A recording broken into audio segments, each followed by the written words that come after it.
Hello everyone, welcome to this video. I really appreciate you all being here, and I also really appreciate the support on my last video. It made me so happy. You guys have no clue.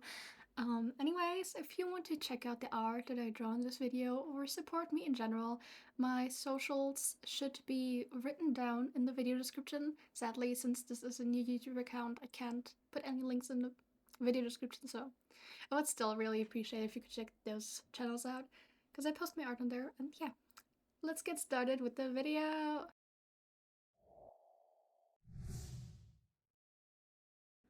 So now you might be asking, Angelic, what is that? What you're drawing in the background? And honestly, I didn't have many thoughts behind this one. I just wanted to do a water practice, and then I saw this very cute picture on Pinterest, and I wanted to draw it. So I did, and yeah, that's what I will be drawing in the background. And now, have fun with the story! The day I got my cat. And no, I'm totally not using this video as an excuse to talk about my child. I would never. What are you guys thinking about me? Like, literally, huh? Little disclaimer before I start the whole story. We used to have a cat before, so I've kind of experienced.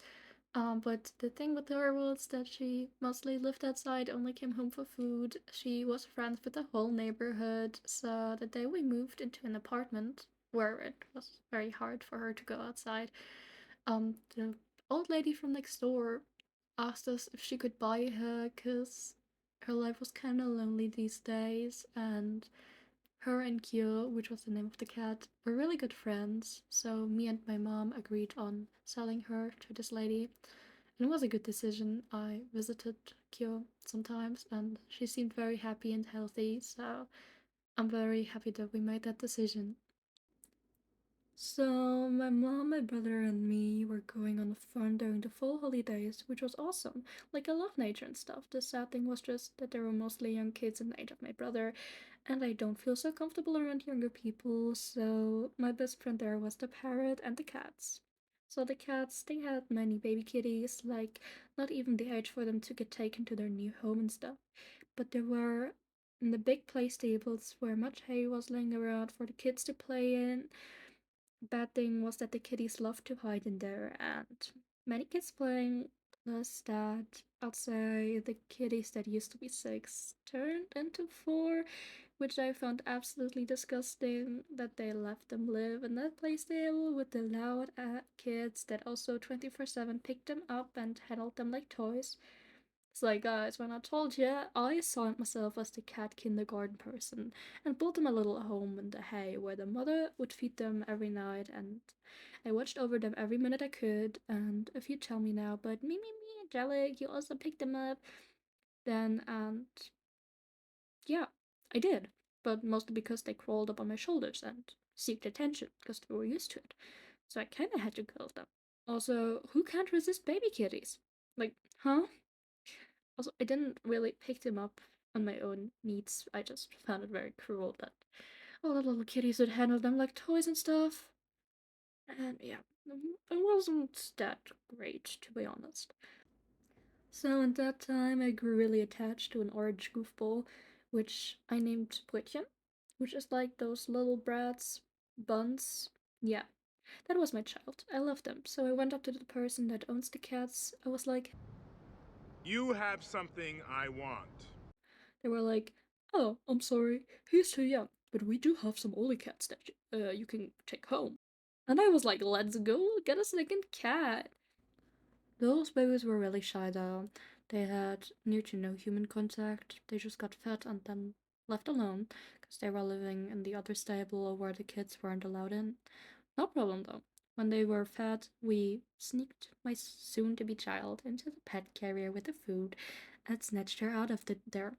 To be honest, I kind of felt bad in the car and possibly cried because I don't like the idea of just stripping her out from her friends and family. But yeah, my brain loved this cat so much that I wanted to take her home so bad. And next time I get a pet, I will definitely adopt. But it was just a coincidence that they had kitties for sale there, and they really had so many, so they were really looking for like, putting them away because who can handle that many cats? I could, I could, I could, but um, yeah. As we were driving home, the little gray furball hid under the blanket and was so scared, which made me sad. But I know I'll do my best to give her the best life I can. And as I write this, right now she's laying with me curled up under her blanket, which is so adorable. And I love her. She is so cuddly. Um, we arrived home and I built up a little cage for her. Why a cage, you ask? Well, little Lumi, which I named her, Lumi, has never really seen the inside of a proper home and obviously was so scared, so I wanted to give her a little space to start with, which was only for her and just a good spot where she can hide but see everything that happens better. I mean, it's a lot better than her just hiding in the last corner and just hearing the scary sounds, not knowing what it is. So, yeah, we did that. And I have to say, she did so good and she immediately understood how to use a toilet. She would hide, but was very interested and always wanted to look what's going on. And after a week or so, I tried to play with her. Every night, I would play with her, means I would put her a little fish cat toy through the cage and wiggled it around. She looked at it with big eyes, and when I left and went to sleep, I could hear her play with it, which made me very, very happy. The next day, I tried again, and she reached out a little paw to the fish, till one day she was so brave and strong, and she went up to the fish and played with it while I was holding it. When I tell you I cried, I was so proud. From that night on, we played every night with her little fish, and soon the time came where I woke up and I couldn't find her. I searched her whole cage and then saw where in little gaps and like the top of the cage where she could fit through, so I panicked. I panicked. And I searched my whole room for hours till I found her being behind my bed. She looked like a little bean looking at me with her big scared eyes. I was like, oh, what do I do now? Do I pick her up? Do I try to get her out of there with some treats? I tried the treats. It failed. So I picked her up. She was holding still, and I was so, I don't know, happy that she wouldn't be flipping out. And she was so brave, and I first let her down on my bed actually, because I don't know, I just wanted to put her down as soon as possible. Yeah, she immediately snuggled very close to me and kind of hid under my hoodie, which made me very, very happy. I know it's just a lot with happy emotions, but it's just a crazy thing to see. The thing, the little flu ball you handle as your own child, see, like making so many positive steps. It's very happy. um, and like I made sure she could see her big cage and that it's easy for her to run there if she wants to, but she snuggled up to me. I gave her some pets and put her back into her cage, where she stayed. Then I went to sleep, and guess what I found when I woke up the next morning? A little gray ball of yarn next to me on the pillow. It was Lumi. I was so happy I cried again. Yes, I'm very emotional, okay? Don't blame me. It was such a heartwarming experience, like I already said. From that day on, I knew she was ready to explore the rest of the room, so the cage was open 24/7, and she slept with me in the bed every night, which was so adorable. I loved that time. Well, she still does, but she was a baby. She's big now. Yeah, well, it was very adorable. She then went on and explored every part of the house and even got along kind of with my mom. My brother doesn't really is interested in her or in cats general. He sometimes likes to play with her, but that's about it. So yeah.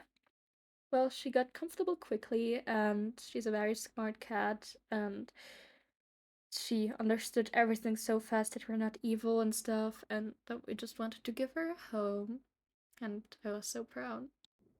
Then something I was pretty scared of encountered us, her first vet visit. So me and my mom put her in her transportation box and went to the vet, hoping it will go well. And it did. She was super nice and held still most of the time. probably because she was in this kind of a state of shock stare. But she did good. She did good. She got a vaccination. Is it called that? Yeah, it's called vaccination, I guess. English no good, thank you. So yeah, she was very brave. And I was so happy and proud again.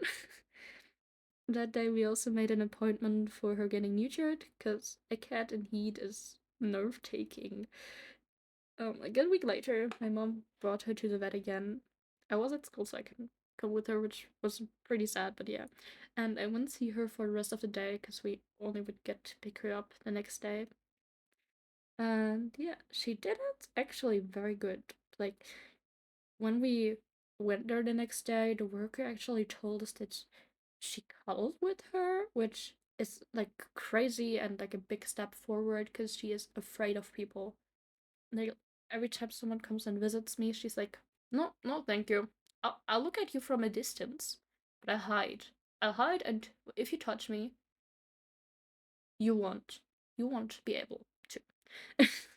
But yeah, um, again, I was very proud. I was the proudest cat dad ever. Yeah. By now, Lumi is doing very well. She's like 3, so we got her almost like 2 or 3 years ago. She was like half a year old when we got her. Um, and she's doing super well. She still is very shy, like I told, but it's very curious and sweetheart. I love her so much. She's super cuddly, super needy when it comes to attention, but at the same time doesn't like attention. I don't cats. Yeah, but I love her. She's my baby. She's my baby. I love her. So that was it with the video. Um, just a little end thingy. I have to say, I kind of do these videos for improving my talking and reading because I actually have some problems with like social stuff and talking. So I do these. So if you hear that I'm nervous or hear that I make some mistakes, it is because I'm very nervous. So I'm sorry if you kind of noticed that, but I hope you had fun listening to this, listening to the story. Maybe you could do something in the background, like pick up a pencil and draw right now. I don't know. Yeah, that was it with the video. I really appreciate that you all stayed to the end, and I'm so happy. Thank you all for watching.